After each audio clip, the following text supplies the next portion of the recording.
Bonjour à toutes et bonjour à tous, bienvenue dans épisode suivant, votre émission sur Tech Co et BFM Tech dédiée au streaming. C'est le Festival de Cannes, en ce moment il bat son plein évidemment sur la croisette comme chaque année à la même période, mais comme ça arrive régulièrement à Cannes, les films en compétition sont éclipsés par une actualité, une polémique. Parfois là c'est plutôt un débat sur la place de Canal+, propriété de Vincent Bolloré, dans le cinéma français, une pétition qui a mis le feu aux poudres juste avant le début du festival. Il y a ceux qui dénoncent l'emprise du milliardaire d'extrême droite sur l'écosystème complet, on va dire, du cinéma français. Il y a ceux qui soutiennent au contraire son engagement depuis des années, des décennies pour le financement de ces mêmes films, et ceux qui font un peu l'autruche au milieu de tout ça en attendant que ça se tasse et que la tempête passe. Ça pose tout ça pas mal de questions sur le financement du cinéma, mais aussi des séries, puisque c'est devenu un tout depuis quelques années. On va parler de tout ça avec mes deux invités du jour. D'abord, Guillaume Boutin. Salut Guillaume. Salut Clément. Comment ça va ? Écoute, très très bien. Cofondateur de Sens Critique, faut-il le rappeler, habitué de l'émission. Merci beaucoup d'être là aujourd'hui. C'est un plaisir. Et puis une nouvelle tête que je suis ravi d'accueillir, c'est Estelle Aubin. Salut Estelle. Bonjour. Comment ça va ? Ça va bien. Toi, tu es journaliste au service culture de bfmtv.com, spécialiste du cinéma. Ah bon, tu n'es pas à Cannes. Mais ça nous arrange, on va dire, parce qu'au moins tu es là aujourd'hui. Mais tu suis tout ça évidemment de près, parce que c'est quand même un gros dossier pour le cinéma français, ce dossier Canal+. Merci à tous les deux donc, d'être avec moi aujourd'hui. On va passer direct au débat de la semaine, c'est parti.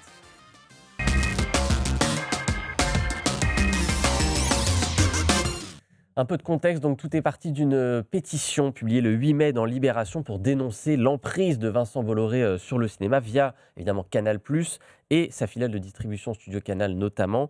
Il y avait 600 professionnels du cinéma qui avaient signé au départ, ils sont maintenant plus de 2000. Il y a des actrices, des réalisateurs, des scénaristes, des cadreurs, des monteuses, des maquilleuses, des ingénieurs du son, bref, à peu près toutes les professions de l'audiovisuel sont représentées. On ne va pas lire la pétition en entier, mais en gros, ils dénoncent dedans la guerre civilisationnelle qui est menée par Vincent Bolloré. Ils alertent sur le risque d'une prise de contrôle fasciste sur l'imaginaire collectif. Voilà, je les cite. Je voulais qu'on parle déjà du timing de cette pétition. Pourquoi maintenant ? Parce que ça fait quand même des années que Vincent Bolloré possède Canal+, qu'il est le grand argentier, on va dire, du cinéma français. On voit le logo Studio Canal ou Canal+, devant quasiment les 80% des films français. On a l'impression qu'il y a celui-là et celui de France Télévisions, globalement. Pourquoi le monde du cinéma, il se réveille maintenant, Estelle ? Déjà parce qu'il y a eu l'affaire Grasset très Ouais. récemment. On sait que Bolloré, il a racheté le JDD, il a changé sa direction, il a fait pareil avec Grasset, Ouais. pareil avec iTélé qui est devenu CNews. Il y a quand même un moment fort où Bolloré est dans l'actualité. Aussi, on est à Cannes. C'est bien de commencer Cannes avec une tribune. C'est toujours Ça met un coup de la projecteur, tradition. tout le monde parle que de ça, c'est de la promo gratuite un peu, Ouais, quoi. c'est ça. Et puis, il faut avancer aussi ses positions politiques à ce moment-là. On est dans l'agenda médiatique. Et il y a évidemment la question UGC. Ouais. Ça, c'est la grosse nouveauté, on va dire, du côté de Oui, Bolloré c'est du ça. cinéma. C'est ça. quoi. C'est que depuis l'automne dernier, il a racheté 34% des parts d'UGC, qui est le troisième exploitant français. C'est 500 salles, beaucoup de cinéma. Donc si Bolloré rachète UGC, ce qu'il compte faire Qui est d'ici effectivement le plan de le racheter à 100%. ouais. Quoi. Ouais, d'ici 2028, ça va arriver très vite. Donc, Ça voudrait dire qu'on aurait en fait un acteur qui serait finalement le financeur, le distributeur et l'exploitant de salle. Quoi. Donc, c'est-à-dire qu'il exploiterait toute la chaîne Plus du le cinéma diffuseur français. avec Canal+. Plus le diffuseur dans un second temps sur Canal+. Ça rendrait Vincent Bolloré tout puissant sur le cinéma français. C'est ça qui pose problème aujourd'hui pour Ouais, le monde moi, du je cinéma, pense- de l'audiovisuel. Disons que il l'est déjà en fait. Ouais. C'est vrai qu'on ajoute une dernière brique qui est celle de la distribution en salle, mais il l'est déjà, il est depuis longtemps, depuis presque une dizaine d'années. Donc oui, c'est sûr que ça peut faire peur et ça fait d'autant plus peur, tu le disais. Jusqu'à maintenant, en tout cas, Vincent Bolloré, quand il a racheté des entreprises dans le secteur des médias ou de la culture, il a changé la ligne éditoriale, il a changé les équipes dirigeantes, il a changé toute la direction. Donc aujourd'hui, forcément, il y a énormément de craintes. Et si la profession veut lancer un appel, évidemment, le Festival de Cannes, c'est le meilleur timing de l'année. D'ailleurs, on notera, c'est marrant, j'y repensais, vous noterez que depuis 2 ans, 3 ans, il y a beaucoup moins de sujets politiques au César. Oui. Alors que normalement, on a été habitué quand même pendant des années à ce qu'il y ait toujours des prises de parole politiques oui. assez engagées. Et depuis 2-3 ans, parce que je rappelle que c'est Canal+, le diffuseur Bien sûr. de la cérémonie des Césars, c'est vrai qu'il y a beaucoup moins de prises de parole. Le sujet, c'est effectivement débordé sur le Festival de Cannes, qui a toujours été malgré tout une tribune un peu politique. Bon, évidemment, on ne va pas reparler de Festival 68, qui est un peu le classique quand on parle de ces sujets-là, mais à chaque année, effectivement, tu disais, il y a un peu une tribune, une prise de parole, etc., envers certaines choses. Là, on a vu par exemple qu'à Cannes, ça a commencé très fort, puisque à chaque fois qu'il y avait un film produit par Canal+, dès que le logo apparaissait au début de la projection, toute la salle sifflait, ce qui a fait aussi beaucoup de bruit. Mais ça arrive régulièrement. Il y avait eu ça avec Netflix aussi il y a quelques années, quand Netflix avait diffusé son premier film au Festival de Cannes, tout avait été sifflé, machin. Bon, voilà. Aujourd'hui, ça s'est un peu C'est fini, normalisé. ouais. Ouais. Je vais poser la question peut-être un peu naïvement. Est-ce que ce serait grave que Vincent Bolloré rachète les cinémas UGC en soi? Ah, s'il contrôle l'ensemble de la chaîne de production, il peut avoir un impact très fort sur la filière et imprimer sa ligne idéologique qu'on sait d'extrême droite Mhm. sur les films, sur toute l'industrie. En tout cas, c'est ce qui inquiète les signataires de cette tribune. Maintenant, effectivement, ça restera à prouver sur le long terme. La Cannes, je disais, hein, donc la pétition a fait beaucoup parler à Cannes, évidemment. Je vous propose qu'on regarde un petit extrait pour nourrir le débat d'une conférence de presse, celle du film L'Inconnu, qui est en compétition cette année, film français, qui est réalisé par Arthur Harari, qui fait partie des signataires de cette pétition. Il explique pourquoi il a signé, justement, on l'écoute.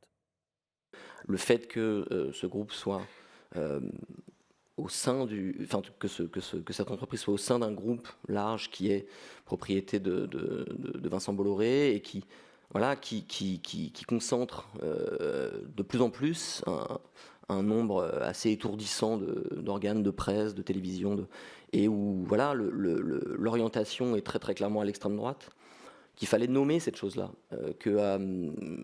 quand quelque chose n'est pas dit, elle pourrit, et voilà. Donc c'est pour ça que j'ai signé, pas forcément par adhésion avec chaque terme de la tribune, mais voilà. On sent qu'il marche un peu sur des œufs. Il justifie presque quelque part d'avoir signé avec cet argument on ne pourra pas dire qu'on ne savait pas. C'est un peu ça. En gros, je signe maintenant pour que si demain la ligne éditoriale de Canal+, entre guillemets, sur les films, etc., s'extrémise, au moins j'aurais alerté. J'ai l'impression qu'ils se couvrent un peu, ces réalisateurs ou ces scénaristes, non? C'est pas C'est ça? compliqué de se mouiller. Enfin, c'est très compliqué, moi, je pense, d'autant plus que jusqu'à maintenant, Canal+, il n'y a pas eu de signaux comme il y a eu sur les autres médias. Donc, on est quelque part un peu dans un procès d'intention, Ouais, c'est entre ce guillemets. que dénoncent aussi les gens qui soutiennent Évidemment, et Vincent Bolloré dans cette c'est, histoire. et quelque part, d'ailleurs, quand on écoute, j'ai écouté un petit peu les médias de la sphère Bolloré depuis 2 jours, bon, pour eux, c'est du pain béni, quoi. Oui. Voilà, c'est tout le cinéma de gauche, c'est tous les gauchistes et les wokistes qui se mobilisent. Donc là, je pense qu'à travers cette tribune, ils ont remis une belle pièce dans la machine, en tout cas. Mais faut pas oublier un truc quand même, c'est que Canal+ a des obligations. Mm. C'est-à-dire que ce financement, c'est une obligation légale, Ouais. réglementaire, pardon, qui lui permet de diffuser ses films très tôt par rapport à ces plateformes concurrentes. Donc on peut penser que demain, s'ils ont une orientation éditoriale, en tout cas aujourd'hui, ils auraient du mal à la mettre en place par rapport à leurs obligations Mm. réglementaires de toute façon. Donc moi je pense qu'en tout cas à un moment, c'est aussi à l'État de garantir, en tout cas au ministère de la Culture, de garantir une certaine neutralité, un certain éclectisme, Via le CNC, notamment. via dont le c'est CNC rôle notamment, de- mais aussi le ministère de la Culture. Mais je retourne encore le truc. Après, voilà, on voit aussi que les médias sont tenus à une certaine pluralité, notamment les chaînes de la Bien TNT. sûr. Je laisse tout le monde juge de la pluralité des opinions d'une chaîne comme CNews, par exemple. Et on renvoie ça à l'Arcom qui, pour le coup, a traité le dossier plusieurs fois.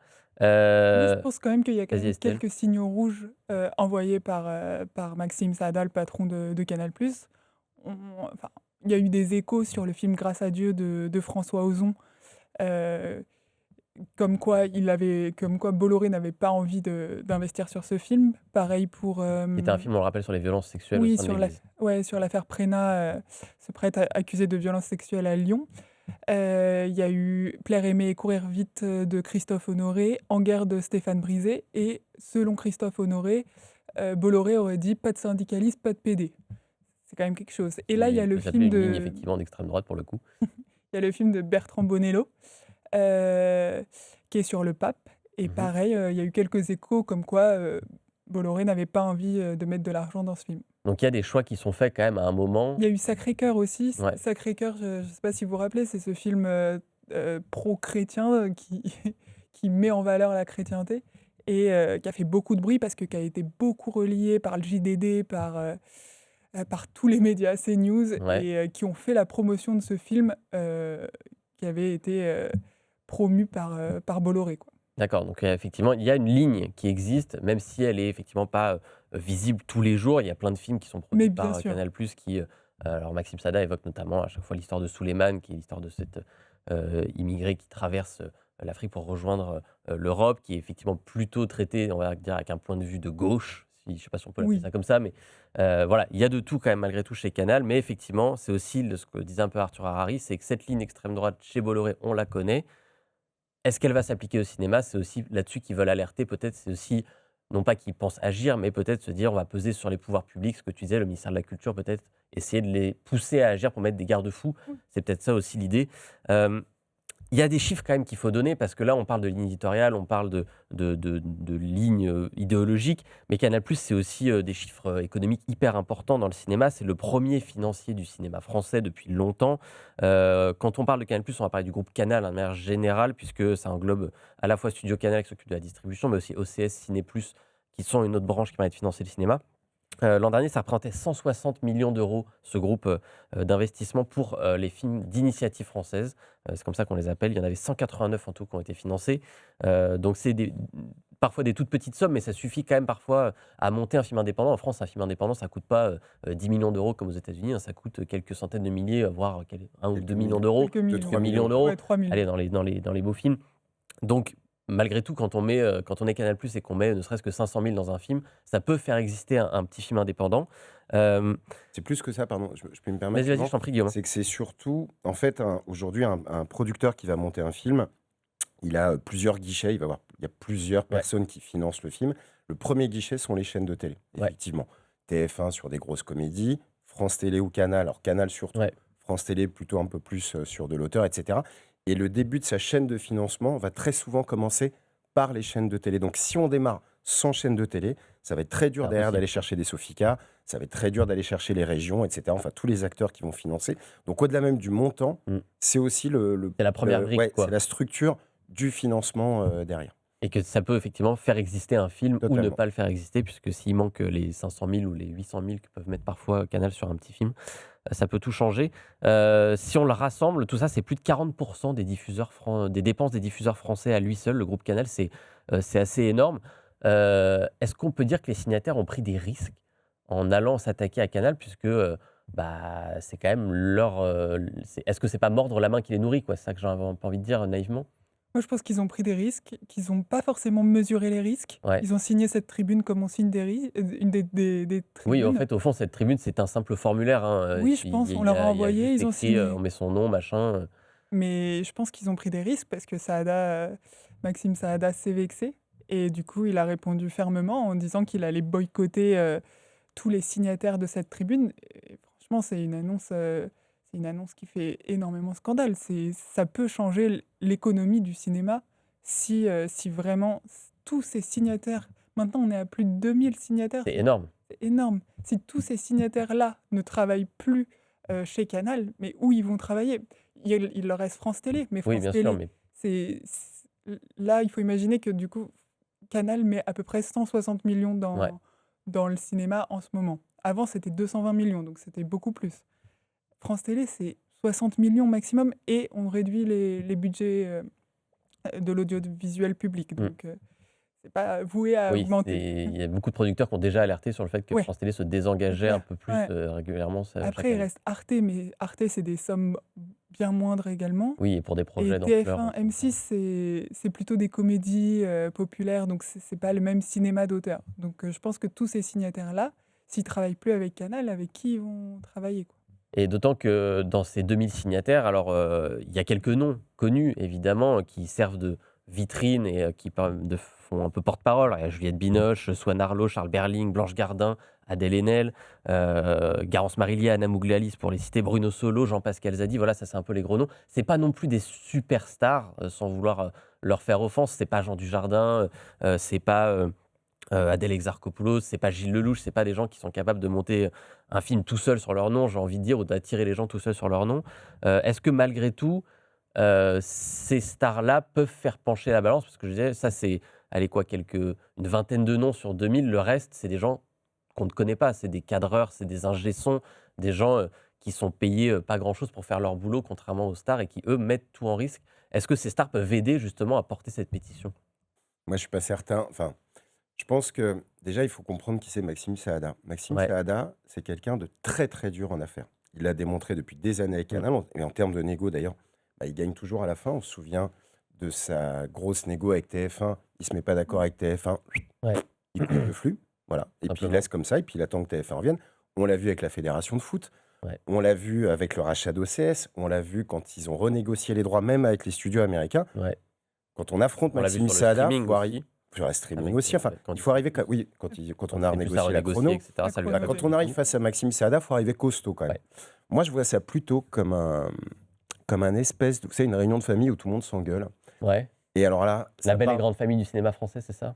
Non, je sais pas, mais en tout cas, moi, je vois ça un peu comme une grosse engueulade. Et là, tout le monde y va et tout le monde se lâche et tout le monde s'énerve. Je vois pas une seule seconde Maxime Saada, enfin, à travers Maxime Saada, Canal+ boycotter des milliers d'intervenants, parce qu'on a besoin de ces métiers. Où, genre, vous imaginez à chaque Oui, fois c'est qu'il y a un ça. Oui, c'est projet, ça. Et il y a un mec logistiquement, qui va comment ils vont pointer, faire, etc. quoi. Moi, je pense que c'est plutôt un coup de semonce. Et c'est plutôt un avertissement Ouais. il dit en gros, là les gars, vous avez déconné.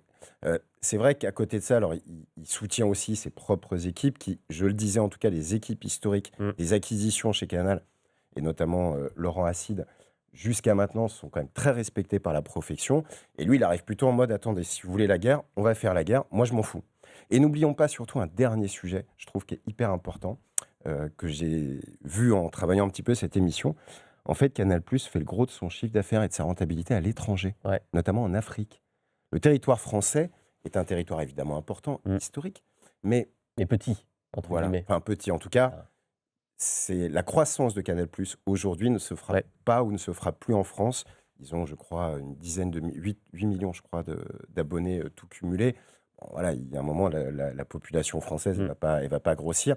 Donc aujourd'hui, il peut aussi se permettre de jouer des bras de fer pendant peut-être 1 an, 2 ans, et de montrer aux gens que voilà, nous enquiquinez pas.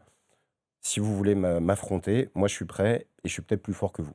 On va écouter justement un deuxième extrait qui illustre un peu ce bras de fer et on va dire la prudence des gens du milieu justement pour éviter que ça parte en réunion de famille et que plus personne ne se parle pendant des années et justement d'essayer de réconcilier tout le monde.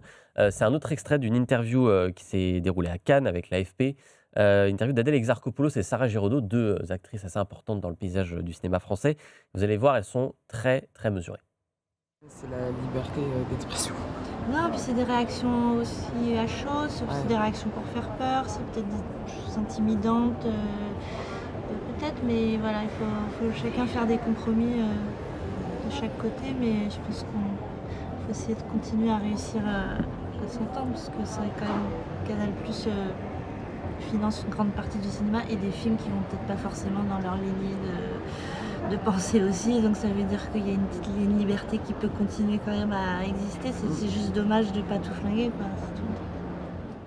Ça regarde un peu ses chaussures. On précise que les deux n'ont pas signé la pétition. Elles sont en compétition à Cannes pour un film par ailleurs. Sarah Giraudot, elle évoque entre lignes les films, on les a financés par Canal+, qui ne sont pas dans la ligne d'extrême droite de Bolloré, plutôt des films de gauche. Donc, elle parle de compromis aussi à faire des deux côtés après cette montée au créneau de Maxime Saada qui a crispé tout le monde, de dire voilà, je boycotte tous ceux qui signent. Est-ce qu'il y a moyen de sortir de tout ça d'une façon un peu raisonnée, de se remettre à table et de reparler, si on reprend l'image de Guillaume, de remettre toute la famille autour de la table et de reparler tranquillement? J'espère. Mais juste, je voulais revenir, je pense pas à une réaction à chaud de Maxime Saada. Il a réagi donc dimanche dernier à Ouais. la Tribune. C'était en début de semaine, je crois, mardi. C'était Il y a eu le quelques 8 mai, jours. ouais. C'était en fin de semaine, c'était le vendredi. C'était le vendredi, il y a eu une Ouais. semaine. Quand même. Oui, il a eu le temps de potasser son truc. Ouais. C'est pas un truc à Ouais, je chaud pense qu'il a, dans il a les dû 24 parler heures. avec Vincent Bolloré. Enfin, j'en sais rien, mais on peut supposer ça. Et je crois pas à une réaction à chaud, je crois vraiment à une menace explicite pour inciter toute la grande famille du cinéma français à se calmer et à rentrer un peu dans les ordres. Mais oui, sinon, par ailleurs, j'ai un peu l'espoir que toute la famille peut se réunir. Donc la SRF, la Société des réalisateurs français, a essayé de créer un peu cette réunion. et du coup d'inciter à une médiation. Ouais. C'est quand même un gros syndicat de cinéastes, c'est Mhm. plus de 500 cinéastes, c'est quelque chose quand même. Euh, donc moi, j'ai bon espoir qu'ils réussissent à se parler, que de toute façon, Maxime Saada ne peut pas se passer de plus de 2000 Oui, personnels. techniquement, c'est impossible aujourd'hui. Oui, voilà, tout simplement. Enfin, Autant se passer d'un ou deux acteurs, bon, bah, c'est plutôt facile parce qu'il suffit de dire bah, je veux pas dans mes films. Autant effectivement aller jusqu'au cadreur ou à l'ingé son, ça va être très compliqué. Donc n'oublions pas que le premier, je disais que bon, la France reste quand même importante pour Canal+. N'oublions pas que le premier levier d'abonnement pour les abonnés Oui. Canal+, ça reste le cinéma. Oui. Donc, Donc, si l'offre n'est pas là, Oui, il y aura un souci il y d'abonnement aura un chez problème, Canal+. effectivement. Tu vois une issue positive, toi, pour ce Enfin, débat qui a enflammé la croisée? Très sincèrement, c'est vraiment dur de ça. Oui, je pense qu'à un moment, ça va se régler d'une manière ou d'une autre. Euh, je pense qu'il faut aussi regarder les prochaines élections. Voilà, quand certains Oui, partis, on est à un an tout pile de l'élection ouais, quand certains présidentielle. partis veulent remettre en cause le CNC, la privatisation du service public, etc. Donc je pense même qu'il y a des facteurs exogènes, de toute façon, qui vont venir alimenter cette discussion. Après, réconcilier le milieu du cinéma, entre guillemets, avec la sphère Bolloré, non, je pense que c'est deux mondes totalement différents. Enfin, en tout cas, si on regarde aujourd'hui l'expression des médias portés par le groupe Bolloré et si on regarde le milieu du cinéma français, Oui, on est sur deux lignes on est sur globalement très deux, différentes. deux mondes qui sont totalement différents, qui ont réussi à cohabiter, en tout cas jusqu'à maintenant, Ouais. avec Canal+. Et c'est peut-être là aussi qu'il faut dissocier, combien de temps, je ne sais pas, mais en tout cas dissocier le groupe Canal+, Mhm. des médias Bolloré. Ouais. Est-ce que ça va tenir très longtemps? Bah, on le souhaite tous en vrai, Pas sûr, ouais. mais c'est très dur de se projeter. Je trouve que c'est très très dur de se projeter On sur verra si ce sera une issue à la Grasset ou pas, si des gens vont partir d'eux-mêmes aussi en disant je ne travaillerai plus avec Canal+, ça peut être l'inverse. Pour l'instant, c'est Canal+, qui ne veut pas travailler avec les signataires. Eh oui, Peut-être mais que ça Grasset, sera c'est pas 40% Mais voilà, de l'édition. c'est pas pareil. Les enjeux financiers sont pas les mêmes. Le cinéma, ça reste quand même beaucoup de millions qui sont brassés à chaque fois. Donc, bah, l'argent en général, ça ne favorise pas les bons comptes. Et puis c'est un Euh, équilibre. Pardon, je vas-y, je t'en prie, termine. ça reste un équilibre précaire. C'est notre fameuse exception culturelle française. Voilà, n'oublions pas que la France Ouais. est quand même le pays, si on ramène ça à son nombre d'habitants, le plus dynamique dans le monde en termes de cinéma. Ouais. Ça, on le doit à notre système aujourd'hui, à la fois de la chronologie De immédiate, financement, du CNC, etc. etc. Bon, faut croiser les doigts. Ouais, puis on Oui. verra, mais vas-y. Je me dis que le CNC va essayer de négocier Oui, avec Maxime Sada. Ils peuvent pas se passer de Canal+. Ils l'ont fait tout le temps avec la chronologie des médias. L'année dernière, Maxime Saada avait claqué la porte des négociations, disant que Comme d'hab, et il est revenu voilà, il après. est revenu. Comme toujours. Bon. Mais c'est vrai que le président du CNC sur Inter, lundi Ouais. matin, a déjà aussi essayé Ouais, de faire, tenté ouais, de- il a essayé de faire Trouver la redescendre un pression, petit peu la température. Ouais. Eh ben, affaire à suivre, donc on verra ça. Et on verra aussi, peut-être ce sera l'objet d'une autre émission, si est-ce que le streaming ne peut pas sortir vainqueur de cette histoire finalement? Est-ce que les bannis de Canal+, s'ils doivent le rester, vont pas aller se réfugier vers l'ancien ennemi du cinéma français, à savoir le streaming, qui est un financeur aussi, on le dit pas assez, mais qui finance De plus en plus de plus en important. plus, voilà, chaque année, les films français, je crois à hauteur de 50 millions, il me semble, l'an dernier, De plus en plus. quelque chose comme ça. Voilà, on verra ça dans un temps 2. Ce sera l'épisode 2 de cette affaire à suivre. Donc, nous, on va conclure avec les recos de la semaine sur une note un peu plus joyeuse. C'est parti.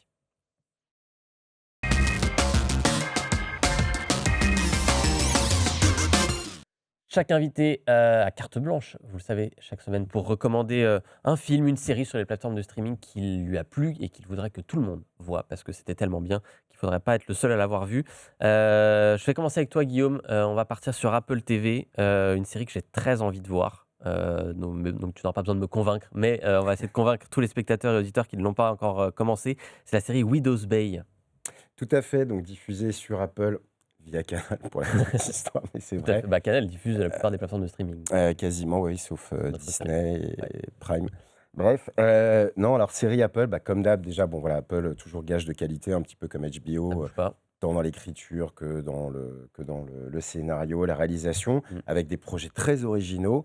J'avoue que moi j'ai regardé cette série, bon voilà, désolé, je m'occupe de Sens Critique, je voyais des très très bons retours parce que Ouais. je l'avais pas identifié, je comprenais même pas très bien le pitch, puisque voilà, en gros, on est sur une petite île américaine, un petit peu abandonnée de tout, avec un maire qui va se battre, qui se bat vraiment pour faire exister son île, qui est évidemment promis à un avenir très triste, puisque là, il n'y a plus Oui. d'économie, il n'y a plus rien, ils n'ont même pas Internet, etc. Et donc, il veut créer un petit peu une un engouement touristique en jouant justement sur ce côté un peu hors des sentiers battus, etc. Mais il est confronté, alors au début, à des choses qu'il ne veut pas croire, des espèces de phénomènes surnaturels, des légendes qui traîneraient dans cette Ouais. île. Alors, il faut savoir qu'on en est qu'au 4e épisode. D'ailleurs, c'est un des reproches que je fais à la série. J'en ai marre des séries diffusées en linéaire. Ah, Toi, tu fais bien d'attendre la fin, mais j'avoue que j'ai craqué, j'ai commencé à regarder. Après, voilà. Et en fait, toutes ces convictions vont être vont être remises en cause. C'est drôle, le personnage est assez attachant. C'est à la fois drôle, un petit peu épouvante. Parfois, ça fait un petit peu peur. c'est un peu inquiétant, quoi. Ouais, et puis il y a un petit fond aussi derrière est-ce qu'il a intérêt, lui, à promouvoir son île et peut-être la sacrifier sur le tourisme, mais lui, Ouais. à côté de ça, il veut donner un petit peu de croissance et d'économie.